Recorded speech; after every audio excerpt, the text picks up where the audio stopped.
What's up mga Lodi? Tara samahan nyo kami mag-night ride papuntang Tagaytay.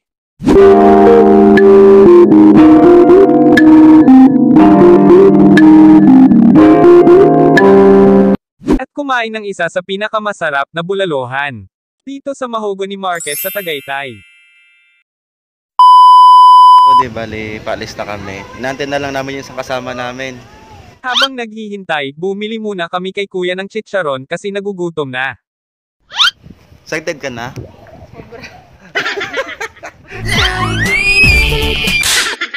Samahan nyo kami mga Lodi sa rides namin sa gabing ito.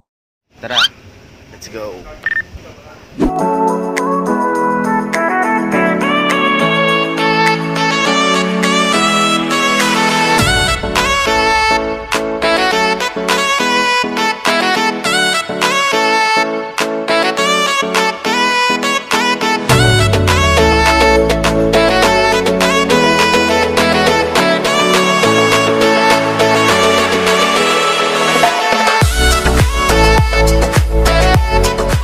Ito binabaybay namin ang Aguinaldo Highway. Papuntang Tagaytay ng mahigit 1 oras hanggang sa makarating kami.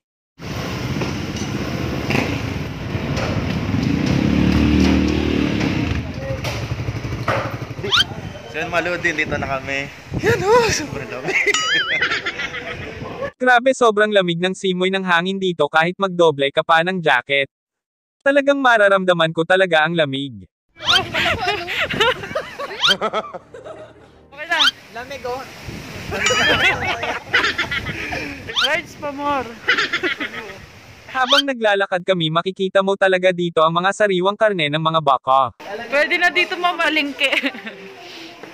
Kahit sa hagdan palang maaamoy mo na talaga ang sarap ng bulalo. Happy?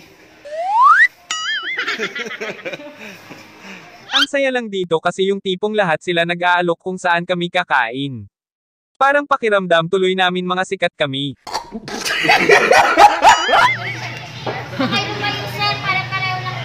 Saan yung libreng kanin? Doon tayo. Saan yung libreng kanin? Binigay na agad sa amin ni ate ang mga list ng order para maka-order na.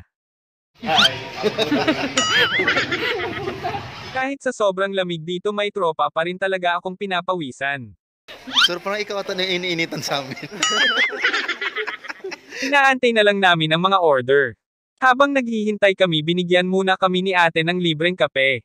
Para kahit papano mabawasan ang lamig na aming nararamdaman. Habang naghihintay sa pinakulo ang bulalo.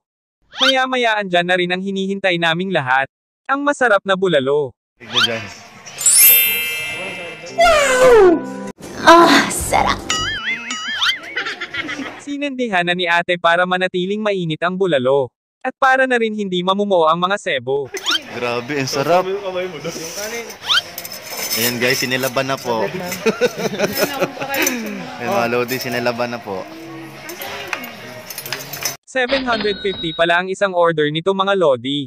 Pangpamilya na kaya sulit talaga. Grabe, gutom na talaga oh. Tara mga Lodi, kain po tayo. Kanya-kanya na kaming timpla ng mga sausawan. Bukod sa gutom na kami. Gusto na naming makahigop ng sabaw para mainitin na ang mga katawan namin dahil sa sobrang lamig. Ano yung gusto? Ito yung gusto. Umorder din kami ng 2 crispy crab sa halagang 550. Kanya-kanya na kami dito dahil sa gutom na. At sa totoo lang galing pa talaga kami sa mga trabaho namin. Okay lang kahit pagod at malayo basta kahit papano masaya kaming nagkakasama. At sabay-sabay sa paghigop ng mainit na sabaw. Grabe simot na simot talaga namin ang bulalo dito. Sulit talaga ang binayad nyo dito mga Lodi. Sa murang halaga pero mamahalin yung lasa. Kaya ano pang hinihintay nyo, pumunta na kayo dito sa Mahogany Beef Market and Bulaluhan, dito lang yan sa Tagaytay. Tamang kuyakoy na lang kami dahil busog na. Napakasarap ng bulalo. Tuwang-tuwa na kasi busog na. O siya mga Lodi, uuwi na kami. Maraming salamat sa inyong suporta.